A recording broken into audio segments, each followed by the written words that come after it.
Vamos para mais um conteúdinho que ferve na prova do Enem? Vem comigo então, bora para mais um vídeo. Só que a nossa aula de hoje não serve só para o Enem não, tá? Você que vai fazer aí concurso, seja os vestibulares, os militares, devore esse vídeo, já salve esse vídeo, compartilhe com quem vai fazer aí os concursos vestibulares, concursos militares. E like, né? Deixa like, esmaga, mas esmaga o dedo nesse like e vamos para a nossa aula de hoje. E você, que é seguidor fiel do canal, já percebeu pelo embalo aqui das anotações que parte da nossa aula já tem aqui no canal? Então, ao longo da aula de hoje, eu vou orientar vocês também aí para os vídeos e tudo mais. A calorimetria é um subtópico da termologia. A termologia é um conteúdo bem extenso, que vai aí desde conceitos iniciais, como a definição de calor, até máquinas térmicas, refrigeradores, mas nós vamos brincar aqui um pouquinho mais com a calorimetria. E nem chegando, a gente não pode dar mole, né? E o que nós estudamos na calorimetria? Nada mais é que a parte da física que estuda a quantidade de calor trocada entre os corpos. E essa quantidade de calor pode provocar dois efeitos. São eles: a mudança de temperatura e a mudança de estado físico. Bom, a mudança de temperatura representada pela quantidade de calor sensível, calculada da seguinte maneira: mc delta θ. Relembrando o que significa cada letrinha. M, a massa do corpo. Czinho, o calor específico da substância. Ao longo aqui do exercício, eu vou explicar um pouco mais esse calor específico, mas já vou começar aqui as orientações. Aqui no canal tem um vídeo onde eu explico detalhadamente o que é o calor específico e a diferença com a capacidade térmica. Ao final desse vídeo, já mete bronca assistindo. E o delta θ, variação de temperatura. Aqui entre colchetes eu estou colocando a unidade de medida, caloria. E sim, caloria não é a unidade de medida para a quantidade de calor no sistema internacional. Já chego lá. Agora, eu quero fazer uma observação aqui nessa equação. Talvez você tenha conhecido como mc delta T grande, representando aí a variação de temperatura. Então, aí é que tá. Alguns livros, alguns professores preferem colocar o delta T grande, para até utilizar o macetinho, né? O que macete. Outros, assim como eu, nessa parte aqui, para calorimetria, eu particularmente prefiro o delta θ. Porque em calorimetria nós vamos nos deparar com um exercício que envolve potência. E como é que a gente calcula potência? Energia pelo tempo. Então, eu confesso que eu tenho um cuidado muito grande em colocar delta θ na parte de calorimetria para variação de temperatura. Mas, se você está de boa, com delta T grande, por conta do macetinho, não tem problema. Segue o baile da maneira que está dando certo. Então, sendo essa aqui a quantidade de calor responsável por fazer variar no corpo a sua temperatura sem se preocupar com a mudança do estado físico. Quantidade de calor sensível. E a quantidade de calor latente, sendo essa a quantidade de calor responsável por fazer variar no corpo o estado físico, sem se preocupar com a temperatura. Logo de cara, entre essa equação e essa equação, você está vendo que não tem a variação de temperatura. Claro, a equação tem que seguir aí a ideia da definição. Agora, vamos lá, vamos entender o que significa cada letrinha. A letrinha M, a massa do corpo, a massa da substância. Esse L, calor latente da substância. Dependendo da mudança do estado físico, obviamente, o valor do calor latente vai ser diferente. Atenção com isso. E digo mais, vou voltar aqui rapidinho em quantidade de calor sensível. Esse calor específico, uma característica da substância. Dependendo do estado físico, afinal de contas, variar a temperatura pode variar no estado físico sólido, gasoso, líquido. Então, dependendo do estado físico da substância, esse calor específico também vai ter um valor diferente. Seguindo aí nas anotações, vou falar um pouquinho mais sobre a unidade de medida. Afinal de contas, a gente puxa tanta orelhinha de vocês. Bom, para energia, afinal de contas, quantidade de calor, calor é uma energia térmica em trânsito. No sistema internacional, energia é dado em joule. Só que em calorimetria, nós temos unidades muito usuais, principalmente você que vai fazer a prova do Enem. Calor, quantidade de calor, aqui no estudo da calorimetria, é dado em caloria. Massa, nesse estudo, é dado em grama. Temperatura, melhor dizendo, variação de temperatura. No estudo da calorimetria, é muito comum a gente encontrar a unidade de temperatura graus Celsius. E você aí que tá ligado nos estudos sabe muito bem que essas unidades que eu acabei de passar agora, nenhuma delas estão no sistema internacional. Então, dentre essas unidades que eu apresentei aqui, já esperávamos que a quantidade de calor também não ia ser informada no sistema internacional. Agora, atenção, porque eu já vi o Enem brincar com isso, tá? A resposta final pedir para transformar em Joule. Não só o Enem, como qualquer outro concurso, seja militar, vestibular. Então, é importante a gente levar com amor e carinho essa relação aqui, ó. Uma caloria, ou então um cal, é aproximadamente igual a 4,18 joules. Fique atento aqui a essa relação, por quê? Estou te apresentando essa relação, mas eu já vi, por exemplo, no Enem pedir o seguinte: transforme para joule, considerando uma caloria igual a 4 joules. Pois é, dependendo do concurso, ele vai te apresentar a relação que ele quer que você brinque. Então, por mais que você vá com amor e carinho, com essa relação, fique atento para saber como é que o concurso quer que você brinque. É o famoso dançar conforme a música. Agora, Débora de Deus, e se a banca pedir para transformar para o sistema internacional e não me informar essa relação? E aí? Tem sim algumas relações que você não precisa decorar e que quando não estiver na prova, seja do Enem ou de qualquer concurso, minha opinião, tá mais na cara que a banca esqueceu de colocar essa relação. Agora, também não se segure num detalhe. Ah, a banca não colocou? Ah, vou pedir anulação. Tenho certeza, a banca vai anular. Então, já aconteceu do Enem e também de alguns vestibulares não colocarem a relação e também não anularem a questão. Por isso, a banca parte do princípio que você estudou tanto esse conteúdo e outros que exigem essa mudança e que você já deveria saber disso, você já trabalhou, você já estudou bastante. É essa a resposta que muitas das vezes a banca passa. Pode ser que em algum momento a banca aceite a anulação? Pode. Mas a banca de física, em especial do Enem, é muito resistente para anular. E pra gente firmar aí bacaninha esse conceito de calorimetria, eu trouxe 2 exercícios. Então vamos para o nosso primeiro exemplo, exercício, enfim.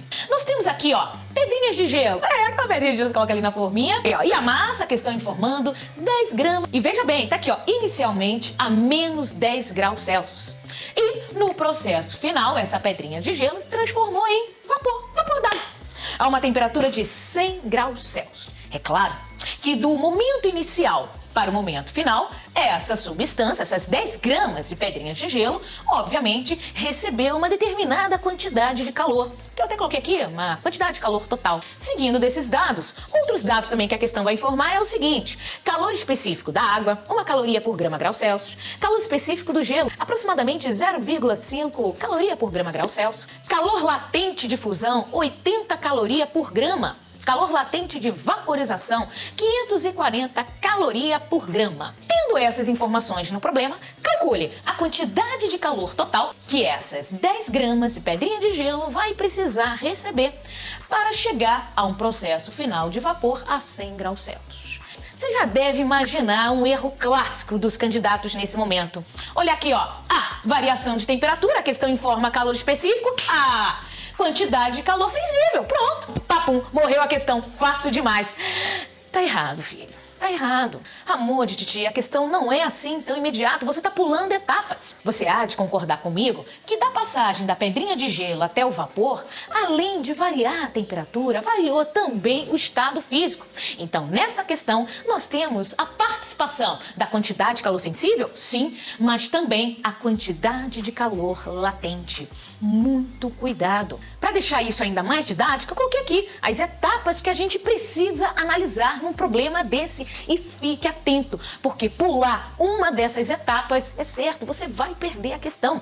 São etapas relativamente trabalhosas? Sim, concordo, mas não é uma questão difícil. Ser uma questão trabalhosa não significa ser uma questão difícil. Então, vamos analisar aqui as etapas. Primeira etapa, eu tenho a pedrinha de gelo a menos 10 graus Celsius e de menos 10 graus Celsius, antes de começar a variar o estado físico, a pedrinha de gelo tem que ir de menos 10 graus Celsius para 0 graus Celsius, que para a água é uma temperatura limite. É nessa temperatura, 0 graus Celsius, que é o chamado ponto de fusão. Então eu tenho que analisar essa temperatura limite da substância antes de começar a brincar ali com a quantidade de calor latente e seguindo aí também a outra variação de temperatura. Então o que eu fiz aqui? Ó, de menos 10 graus Celsius, pedrinha de gelo tá aqui, ó, menos 10 graus Celsius.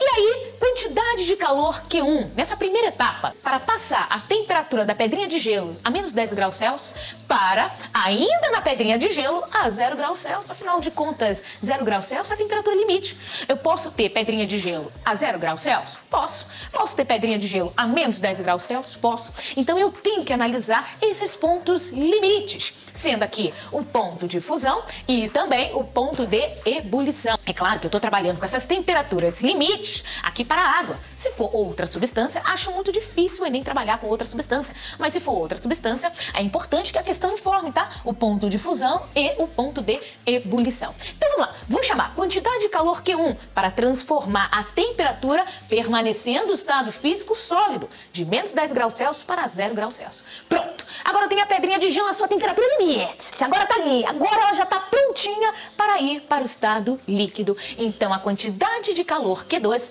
é a quantidade de calor necessária para transformar o estado físico, pedrinha de gelo a 0 graus Celsius, para o seu estado líquido a 0 graus Celsius. Afinal de contas, a gente pode ter a água no estado líquido a 0 graus Celsius? Podemos, assim como nós podemos ter a pedrinha de gelo a 0 graus Celsius. Então eu vou chamar aqui, ó, de quantidade de calor Q2. Você já tá ligado pelo início da nossa aula que essa quantidade de calor Q2 vai ser a quantidade de calor latente, assim como essa quantidade de calor Q1, quantidade de calor sensível. Agora a água aqui, a água no estado líquido. Tá ali no estado líquido. Bom, antes de chegar no estado vapor, calma. É importante que a água, ela, mais uma vez, sofra uma mudança de temperatura de 0 graus Celsius para 100 graus Celsius. E por que 100 graus Celsius? É a outra temperatura limite, conhecido como ponto de ebulição.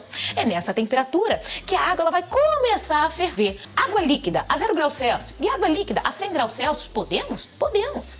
E aí aqui, ó, o estado líquido permanece o mesmo. Então, essa quantidade de calor Q3 que a substância vai precisar receber, uma vez que a mudança em Q3 ocorre na temperatura permanecendo o estado físico, quantidade de calor sensível. Aí sim, na última etapa, agora a água no estado líquido a 100 graus Celsius. Eita, temperatura boa! A quantidade de calor Q4, a nossa última etapa do estado líquido, 100 graus Celsius, está ali prontinha para ir para o estado gasoso, 100 graus Celsius. Então, na última etapa, temperatura permanece a mesma, ocorre a mudança de estado físico. Então, essa quantidade de calor Q4 que a substância vai precisar receber, mais uma vez, quantidade de calor latente. Agora, vou dar só uma pausa aqui na física e comentar uma falha aqui da língua portuguesa, né? Professores de português uma vez já puxaram bastante a minha orelha em relação a isso. Que nas minhas aulas sempre costumam falar assim, a água no estado líquido, a água no estado líquido. E já me falaram que isso é redundante. A água já está se referindo ao estado líquido, uma vez que o gelo já está dando ênfase ao estado sólido e o vapor está dando ênfase ao estado gasoso.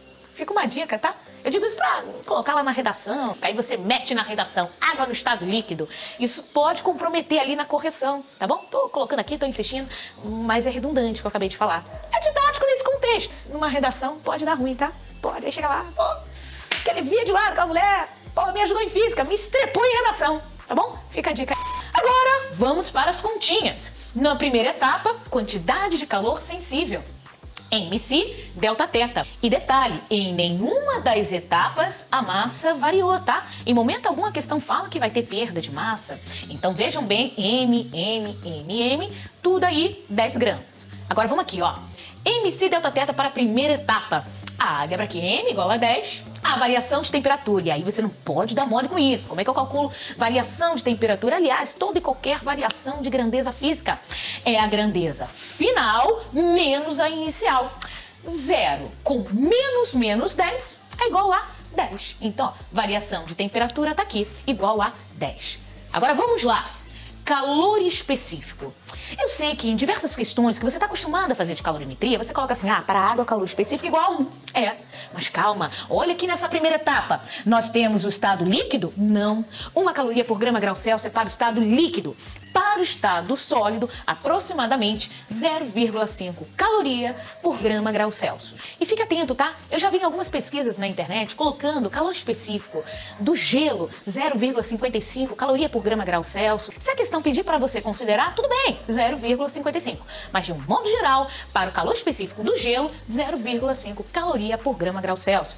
E aqui fazendo uma revisãozinha, quando eu falo aqui, ó, por exemplo, do gelo, 0,5 caloria por grama grau Celsius, é a quantidade de calor necessário para fazer variar em 1 grama da substância a temperatura em 1 grau Celsius. E aí nós temos outras situações que tá lá no vídeo mais chegadinho que eu fiz na praia, então não vou aprofundar, vale muito a pena assistir esse vídeo, tá? Continuando. Na segunda etapa, o que acontece na segunda etapa? Opa! Sem nos preocuparmos com a variação de temperatura, e sim com a mudança de estado físico. Então, na segunda etapa, é o cálculo da quantidade de calor latente. M vezes L.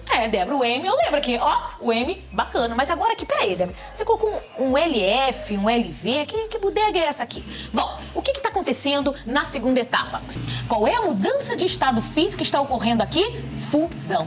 Então, o calor latente que nós vamos utilizar aqui, calor latente de fusão, que para a água é igual a 80 calorias por grama. O valor da massa, 10.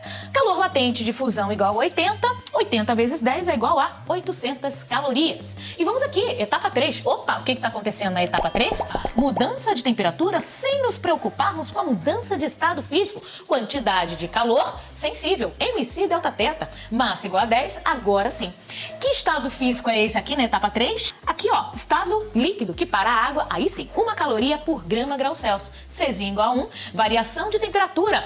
Temperatura final menos a inicial, 100 menos 0, é igual a 100. E aí, papum, né? Multiplicando isso daqui, 100 vezes 10, a quantidade de calor na etapa 3, 1000 calorias. Fechando aqui esse exercício, é a etapa 4. Aqui na etapa 4, mais uma vez, sem nos preocuparmos com a mudança de temperatura. Temos aqui mudança de estado físico, quantidade de calor latente. Mas espera aí, que mudança é essa de estado físico que está ocorrendo na etapa 4? A vaporização. Então, o calor latente de vaporização, 540 caloria por grama, vezes 10, que é o valor da massa. Na etapa 4, 5.400 calorias. E aí basta fazer o quê? Total? Somar essas quantidades de calor.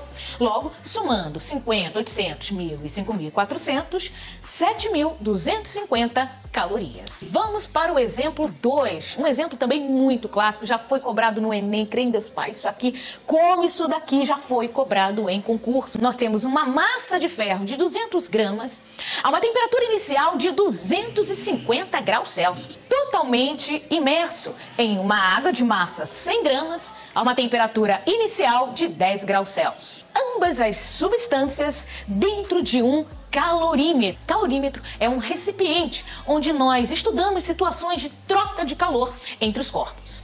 Para um calorímetro ideal, por exemplo, não há troca de calor dos corpos com o recipiente calorímetro.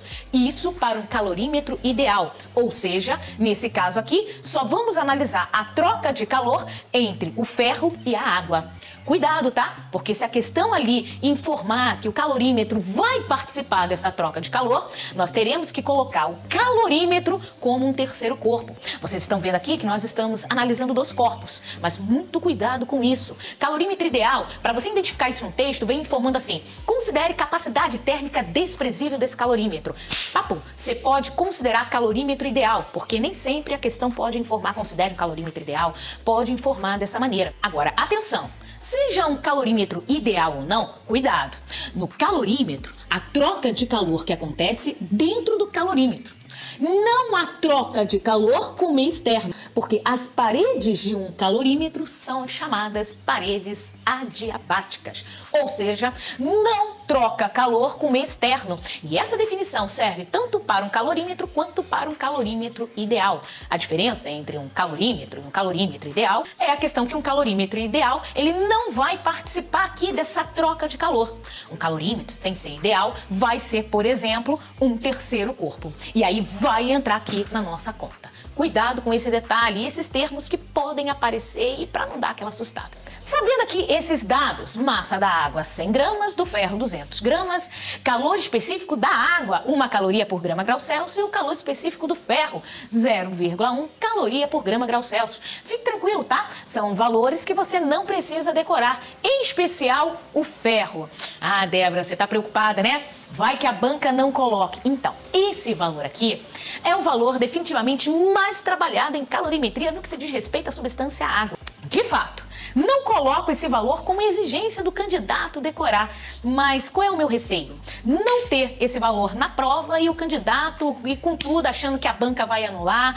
Filho, acho muito difícil. Se tratando do Enem, então, nossa senhora. Tendo esses dados aqui, partiu conta, né? E essa conta nós vamos fazer com a chamada equação do calorímetro, que de maneira bem resumida, bem simples, diz o seguinte: a quantidade de calor envolvido aqui no processo, ou seja, a quantidade de calor de cada substância, que cada substância vai precisar receber ou ceder, o somatório dessa quantidade de calor é igual a zero. Afinal de contas, já de cara aqui, o que você pode me informar? Sendo entre duas substâncias, fica ainda mais fácil da gente falar essa informação com propriedade. O ferro, inicialmente a 250 graus e a água a 10 graus Celsius, o que nós podemos garantir? Que o ferro ele vai ceder calor para a água e a água vai receber. Então, a equação do calorímetro nada mais é que o princípio da conservação de energia. Afinal de contas, entre essas duas substâncias, o que nós podemos garantir?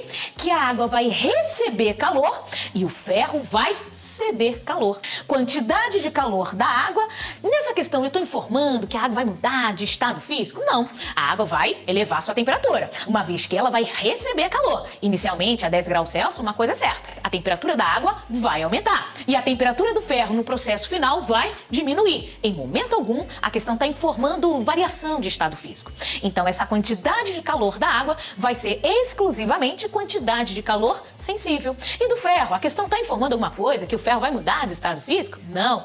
Então, essa quantidade de calor que o ferro... Bom, o ferro vai ganhar ou vai perder? Vai perder. Então, essa quantidade de calor que o ferro vai perder vai ser a quantidade de calor sensível. E sim, eu sei que você já deve estar imaginando que dá pra gente complicar bem essa questão. Mas olha, como se trata de uma revisão de calorimetria focada para o Enem e vai te ajudar para outros concursos, nós vamos ficar nesse exemplo com a quantidade de calor sensível, sem variação do estado físico. Se você quiser que eu passe outros exemplos mais complicados, deixa aqui nos comentários. E aí, com essa equação prontinha aqui do calorímetro, que nós vamos calcular a temperatura final, também chamado de temperatura de equilíbrio. Após o ferro ceder calor e, consequentemente, a água receber calor, após esse processo, devido a esse contato das substâncias e dentro de um calorímetro, a temperatura final para a água será igual à temperatura final do ferro, também chamado de temperatura de equilíbrio. Então, uma questão dessa pode perguntar, tendo esses dados, tendo essa situação, calcule a temperatura de equilíbrio, calcule a temperatura final. E numa situação como essa, substâncias dentro de um calorímetro, essa temperatura de equilíbrio é igual à temperatura final, sendo essa temperatura final a mesma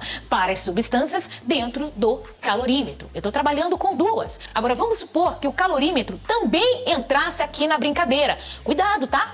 Internamente com o calorímetro, sendo não ideal, pode ter troca de calor. A troca de calor não ocorre com o meio externo, tá? Então, se a questão falar que o calorímetro ele vai participar, o calorímetro vai ser um terceiro corpo. Então, na hora de equacionar, nós teríamos que colocar mais a quantidade de calor do calorímetro, caso ele não fosse ideal. Então, na hora de preparar a sua equação do calorímetro, você vai somar a quantidade de calor das substâncias, dos materiais envolvidos. MC delta teta para a água e MC delta teta para o ferro. Agora, cuidado, tá? Você não pode vacilar na variação de temperatura e nem na hora de substituir. Você já percebeu que o preparo da questão em si não é difícil? Onde que pode dar uma embananada na hora de substituir os valores? Filho, toma cuidado com isso. Pelo amor de Jesus, Crowley, cuidado. Então vamos lá? MC delta teta para a água. A massa da água tá aqui, ó, 100 gramas, como os dados informam pra gente. Calor específico da água, 1 caloria por grama grau Celsius. E a variação de temperatura, para calcular toda e qualquer variação de grandeza física. Temperatura final menos a inicial. Inicialmente, a água 10 graus Celsius. E aí a temperatura final, eu posso simplesmente chamar de teta, chamei de teta F. Sendo esse teta F temperatura final. E numa situação como essa temperatura final também a temperatura de equilíbrio. E detalhe, entre a água e ferro, vocês já viram que, ó, temperatura final da água é igual para a temperatura final do ferro. Temperatura inicial do ferro, como a questão bem informa, 250. A massa do ferro, 200. Calor específico do ferro, 0,1. E variação de temperatura, variação de temperatura. Agora, meus amores, é papo. Vamos partir para conta, pode fazer chuveirinho. Vem aqui, ó, para a água. 100 vezes 1 é igual a 100. E aqui, ó, vou até pegar aqui uma canetinha para dar aquele destaque gostosinho. Vamos lá. E tá aqui, ó, a gente pode aplicar o famoso chuveirinho. Mais conhecido como distributiva, tá? A mesma coisa para o ferro, só que atenção, aqui nós temos uma continha de vírgula, 200 vezes 0,1, 20. E aí depois você aplica o chuveirinho, tá aqui, ó, churururu, Tchururu. 100 vezes θf, 100 θf, 100 vezes menos 10 é igual a menos 1000.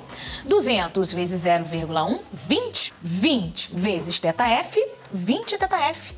20 vezes menos 250 é igual a menos 5.000. E daqui para cá, tudo que tem letrinha para o lado, tudo que não tem letrinha para o outro. Nós temos 100 θf mais 20 θf, 120 θf. E aqui, ó, veja bem, menos 1000 com menos 5.000, menos 6.000.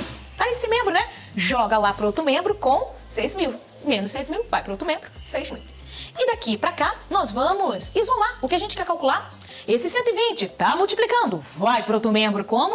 Dividindo. E aí, olha que delícia, corta, corta, corta, corta daqui, corta, corta dali. Bom, se você já quiser fazer essa conta direta, 600 dividido por 12, pode meter bronca. E dividindo por 2 em cima e embaixo, 300 dividido por 6 igual a 50 graus Celsius. Ah, Débora, mas veja bem. Peraí, veja bem. Aqui, ó, aqui dá para continuar essa simplificação? Dá sim, olha que bacana. Sim, pode continuar a simplificação, não tem problema nenhum, até mesmo porque isso não vai interferir na resposta final. Então, a temperatura final, também chamada, nesse caso, temperatura de equilíbrio, 50 graus Celsius. Eu gostaria de fazer uma observação aqui. Eu sei que é um detalhe que divide opiniões. Alguns acham que o famoso macetinho das equações ajuda, outros acham que muito fórmula, física não é só fórmula. Eu concordo com as duas opiniões.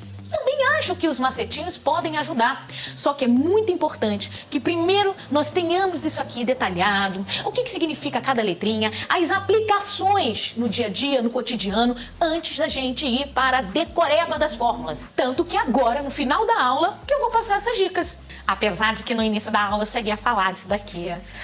Eu me traí um pouquinho agora, né? Abafa, abafa. Então vamos lá.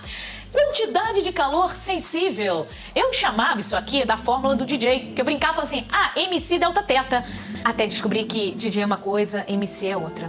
E aí um outro macetinho que tem nessa equação, o famoso que macete, e por esse motivo muitos gostam de colocar, em vez do delta teta, colocar o delta t grande, por causa desse macetinho, tá, então, se você preferir, em vez de colocar delta teta, colocar delta t grande, tem o macetinho que macete. E agora, quantidade de calor latente, Q igual a M vezes L. E aí nós temos vários macetes, né? É o famoso que mel, que moleza, que mole.